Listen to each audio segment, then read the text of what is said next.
नमस्कार, वेल्लई तामरे YouTube channel में आपका स्वागत है। साफ आवाज़ के लिए ईयरफोन्स या फिर हेडफोन्स इस्तेमाल कीजिएगा। आज महाभारत में अगले हम देखने वाले हैं अष्टवसु, 8 वसुओं के बारे में। 8 वसु, अष्टवसु ये कौन है? अगर हम इनका ले तो 8 वसु, इनके जन्म की कथाएं कई हैं।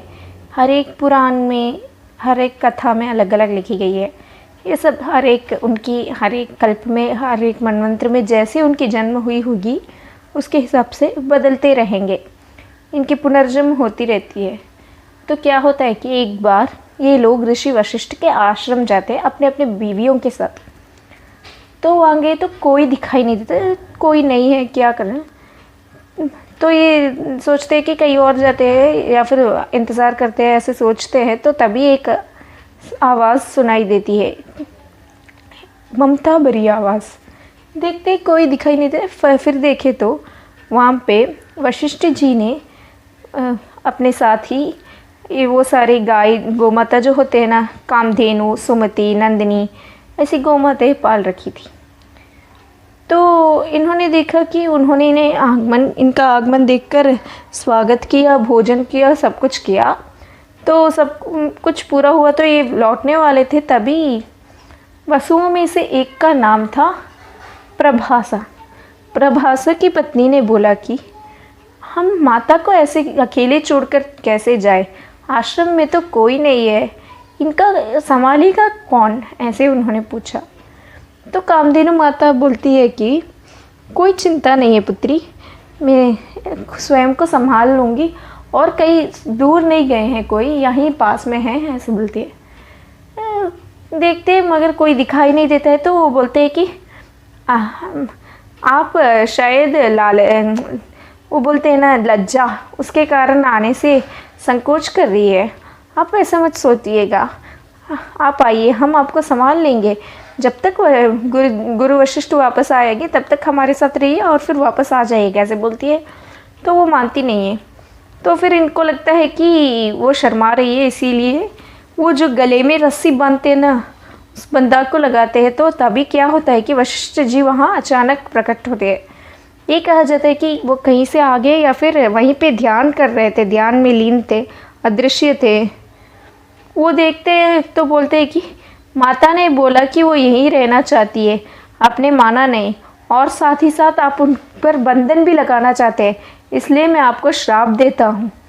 आप 8 लोगों को पृथ्वी में मनुष्य का जीवन जीना पड़ेगा, ऐसे बोल देते हैं, मनुष्य बनकर पैदा होना पड़ेगा, ऐसे बोल देते। तो सब लोग रोते हैं कि क्षमा कीजिए, हमें बस माता का ख्याल रखना चाहते थे, उससे ज़्यादा कुछ नहीं, ऐसे बोलते हैं। तो फिर गुरुवर वशिष्ठ क्या करते हैं कि 7 लोगों को बोल देते हैं कि आपने ही माँ के हाथों से मृत्यु प्राप्त कर आप वापस आ जाएंगे। परंतु प्रभासा ने बंधन लगाने की सोची थी, इसीलिए वह अधिक कष्ट सहना पड़ेगा उसे।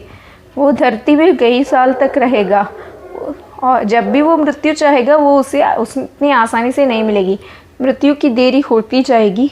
और तो और अभी उसने अपनी पत्नी के कहने पर किया तो उसको विवाह ही नहीं होगा, बिना विवाह का वो रहेगा, ऐसे बोल देते हैं। अब क्या होता है कि पहले ही गंगा मैया को और महाभिषेक जी को श्राप मिला था ना, इसीलिए ये लोग सोचते रहते, तभी जाकर गंगा माँ से मिलते हैं और अपने श्राप के बारे में बोलते हैं। बोलकर पूछते हैं कि मैया आप ही क्यों ना हमारी माता बन जाए, आपको भी तो श्राप है कि पृथ्वी में मनुष्य बनकर रहना है, और आपके जैसे पुण्य की माता पुण्य सबको देती है, उसके विपरीत आपको स्वयं पाप करना पड़ेगा। आप क्यों ना हमारी माँ बनकर हमारी मृत्यु का कारण बन जाए, ऐसे पूछते हैं। तो गंगा मैया बोलती है कि ठीक है। इसके बाद वो सब पृथ्वी पे जन्मते हैं और गंगा मैया और शांतनु जी का विवाह होता है। जब गंगा मैया शांतनु जी से कुछ शर्त रखती है कि शांतनु जी कभी उन्हें कुछ भी करने से रोकेंगे नहीं, उनसे क्रोधित होंगे नहीं और उनसे सवाल नहीं पूछेंगे।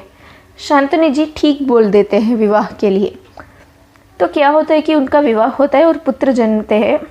पहले 7 पुत्र को गंगा मैया मार डालती है और फिर ऐसा होता है कि वो 8वें पुत्र को लेकर जाती है। तो शांतनु जी डर जाते हैं और बोलते कि रुक जा, कहाँ जा रही हो, क्या इस पुत्र को भी तुम मार डालोगी?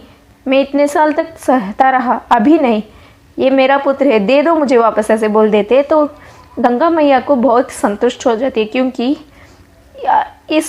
वो जब भी अपना वचन भंग करते हैं तभी उनका श्राप मुक्ति हो जाएगा। इसलिए वो बोलती है कि मैं इस बच्चे को मारने नहीं वाली थी, मगर आपने अभी मुझसे सवाल कर लिया है तो मैं यहाँ से जाने वाली हूँ, उससे पहले इस सब का कारण ज़रूर बता कर जाओगे, ऐसे बोलकर दोनों को मिली हुई श्राप और 8 बच्चों को मिली हुई श्राप के बारे में सब कुछ बताती है। बोलती है कि इस बच्चे को मैं पाल पोस कर बड़ी करूँगी और जब ये राज्य संभालने का लायक हो जाए तब मैं आपको वापस लौटा दूँगी, ऐसे बोलकर उस बच्चे को ले जाती है और उस बच्चे का मुख्य 2 नामकरण करती है। एक है देवव्रत। देवव्रत का नाम अर्थ होता है कि देवों में से एक, अष्टवसु 33 देवों में से 8 लोग हैं, उनमें से एक को श्राप मिलकर ये बच्चा पैदा हुआ है, इसलिए देवव्रत।